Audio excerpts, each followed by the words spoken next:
ایمان کا 56 نمبر شعبہ ہے صلہ رحمی کو قائم کرنا۔ صلہ رحمی کو قائم کرنا یہ ایمان کا 56 نمبر پر شعبہ ہے۔ صلہ رحمی کی اہمیت قرآن و سنت میں بہت زیادہ آئی ہے۔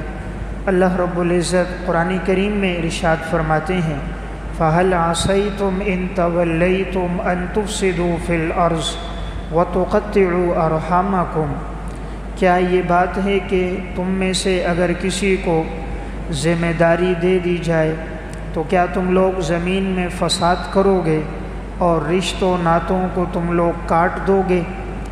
تو آگے فرمایا اولئک الذین لعنہم اللہ فاصمہم واعمی ابصارہم، انہی لوگوں پر اللہ نے لعنت کی ہے، پس اللہ ان کو بہرا کر دے گا اور اللہ ان کی آنکھوں کو اندھا کر دے گا۔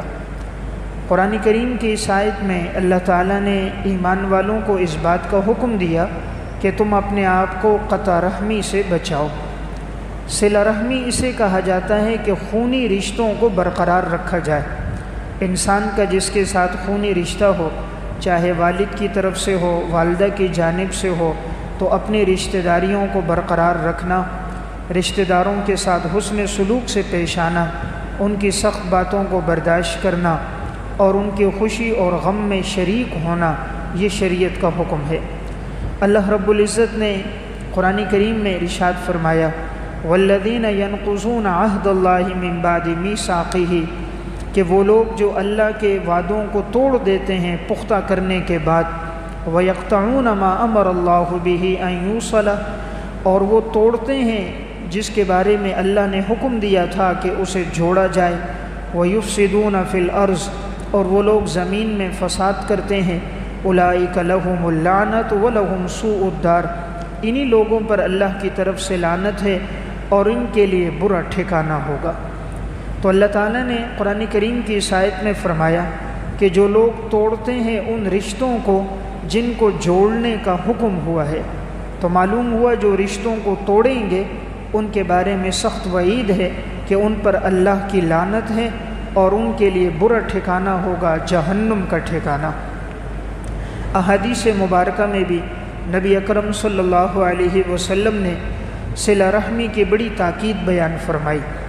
صحیح مسلم کی روایت ہے، آپ نے فرمایا ان الرحم معلقۃ بالعرش، صلہ رحمی اللہ کے عرش کے ساتھ لٹکی ہوئی ہے۔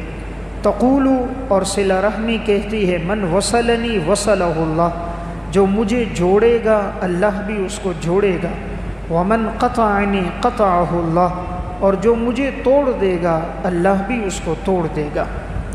یعنی اس روایت میں آپ صلی اللہ علیہ وسلم نے فرمایا صلہ رحمی اللہ کے عرش کے ساتھ معلق ہے، تو جو خونی رشتوں کو برقرار رکھتا ہے تو اللہ رب العزت بھی آپس میں ان کی محبتیں قائم کر دیتا ہے، اور جو ان رشتوں کو توڑ دے تو اللہ بھی اسے توڑ دیتا ہے۔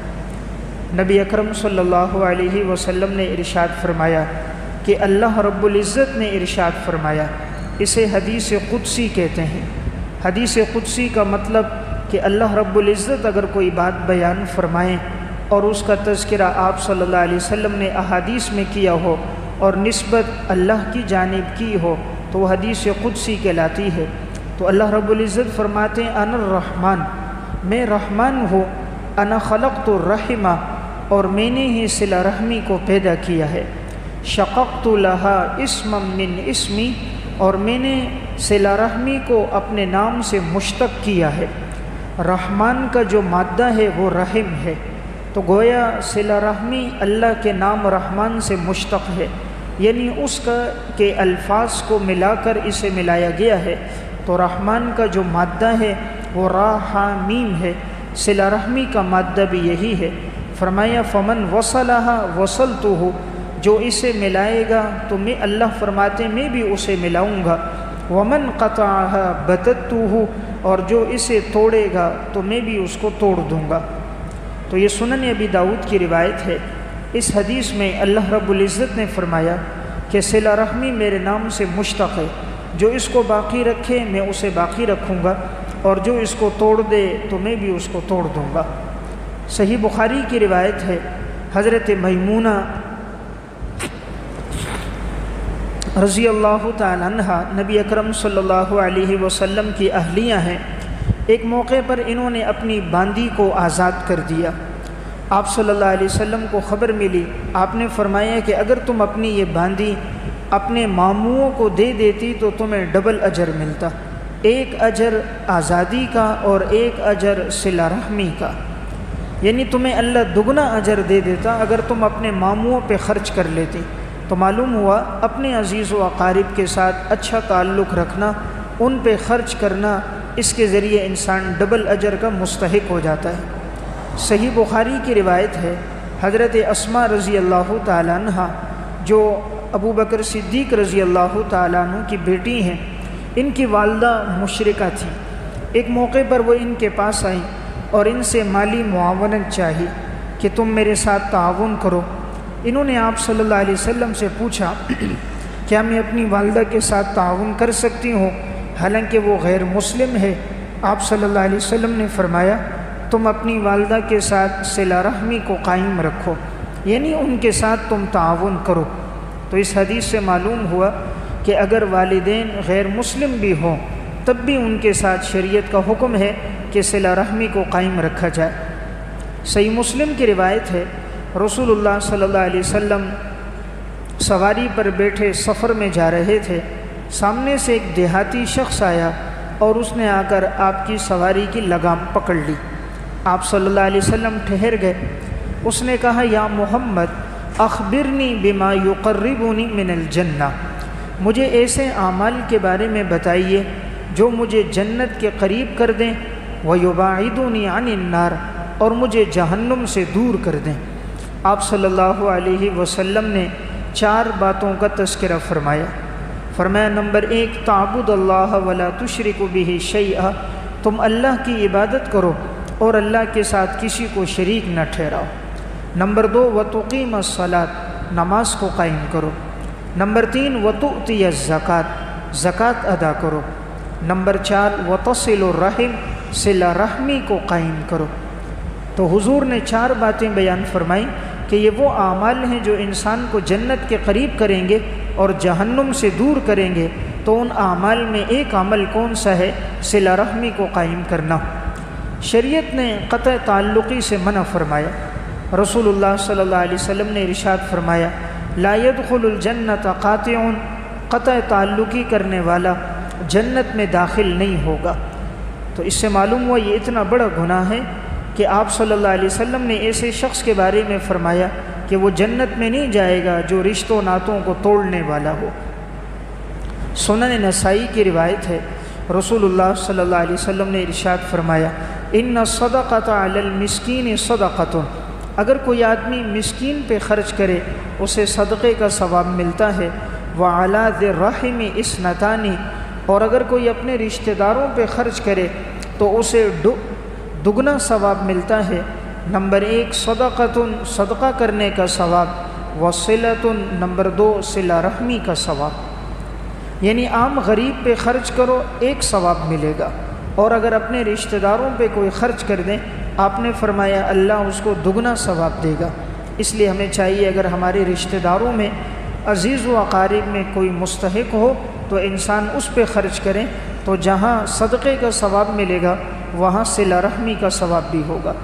خدا نخواستہ اگر کوئی آدمی ایسا ہے جو قطع تعلقی میں زندگی گزار رہا ہے، جیسے بہت سے نادان ہوتے ہیں، بھائی بھائی سے ناراض ہوتا ہے، بہت سے ہیں جو اپنے والدین سے ناراض ہوتے ہیں، بھانجا ہے خالہ سے ناراض ہے، بھتیجا ہے پھوپھی سے ناراض ہے، چچا ہے بھتیجے سے ناراض ہے۔ اس طرح کے ہمارے معاشرے میں بہت سے واقعات ہیں، سالہ سال گزر جاتے ہیں ایک دوسرے سے سلام نہیں کرتے، غمی اور خوشی میں شریک نہیں ہوتے، سامنے سے آ جائے تو رخ پھیر دیتے ہیں۔ آپ صلی اللہ علیہ وسلم نے ارشاد فرمایا ان اعمال بنی آدم تعرض کل خمیس لیلۃ الجمعہ، بنو آدم کے اعمال ہر شب جمعے کی رات میں اللہ کے سامنے پیش کیے جاتے ہیں۔ فلا يقبل عمل قاطع رحم، قطع رحمی کرنے والے کا کوئی عمل اللہ کے ہاں قبول نہیں ہوتا۔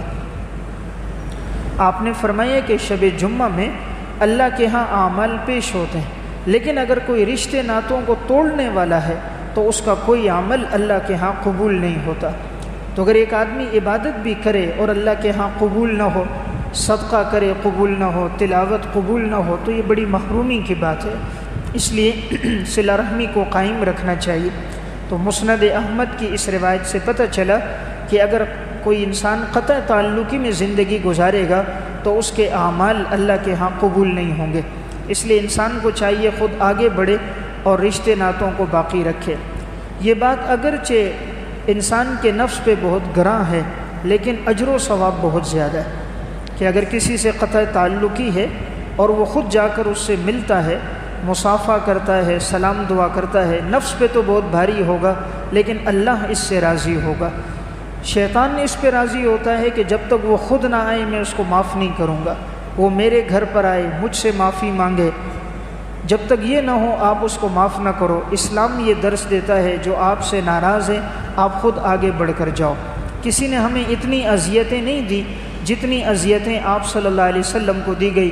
آپ کو طائف میں پتھر مارے گئے، آپ نے تو ان کو بھی معاف کر دیا۔ ہم گالی دینے والے کو معاف نہیں کرتے۔ آپ صلی اللہ علیہ وسلم کے کندھے پہ اوجھڑی جنہوں نے رکھی آپ نے انہیں بھی معاف فرما دیا۔ مکہ میں جنہوں نے ظلم و ستم کیا، 3 سال آپ کو شیب ابی طالب میں محصور رکھا، وہیں کھانا، وہیں پینا، وہیں قضائے حاجت، 3 سال تک آپ وہاں محصور تھے۔ آپ نے فتح مکہ کے موقع پر مکہ کے تمام کافروں کو بھی معاف کر دیا۔ فرمایا جس نے گھر کا دروازہ بند کیا وہ بھی امن میں، جس نے ہتھیار رکھا وہ بھی امن میں، جو گھر میں داخل ہو جائے وہ بھی امن میں، جو بیت اللہ میں داخل ہو جائے وہ بھی امن میں، آپ نے سب کو امن دے دیا۔ تو آپ صلی اللہ علیہ وسلم کا اسوہ حسنہ ہمارے لیے ایک مشعل راہ ہے کہ اگر کسی نے کوئی اذیت پہنچائی بھی ہو انسان اللہ کی رضا کے لیے معاف کر دے۔ البتہ اگر ایک آدمی خاندان کا دفاع کرتا ہے، کوئی اس کے خاندان قبیلے کے بارے میں کوئی بات کہے، اس کا دفاع کرنا شریعت میں منع نہیں ہے، لیکن ناحق نہ ہو۔ ظلم پہ دفاع جائز نہیں ہے، حق پر ہوتے ہوئے دفاع کرنا یہ جائز ہے۔ آپ صلی اللہ علیہ وسلم نے ارشاد فرمایا خیرکم المدافع عن عشیرتہ ما لم یأسم، تم میں بہترین انسان وہ ہے جو اپنے خاندان والوں کا دفاع کرے جب تک وہ گناہ پر نہ ہو۔ یعنی گناہ کے کام میں تو دفاع جائز نہیں ہے، لیکن اگر وہ گناہ پر نہیں ہے بلکہ وہ معاملے میں سچا ہے تو اس کا دفاع کرنا، اس کے ساتھ رہنا، اس کا ساتھ دینا، تو اس میں انسان کے لیے ڈبل اجر ہے، ایک مسلمان ہونے کے ناطے اور ایک اپنی رشتہ داری کو برقرار رکھنے کے ناطے۔ تو سنن ابی داؤد کی اس روایت سے معلوم ہوا کہ بہترین انسان وہ ہوگا جو اپنے قبیلے اور خاندان کا دفاع کرے اور ان کے ساتھ حسن سلوک سے پیش آئے۔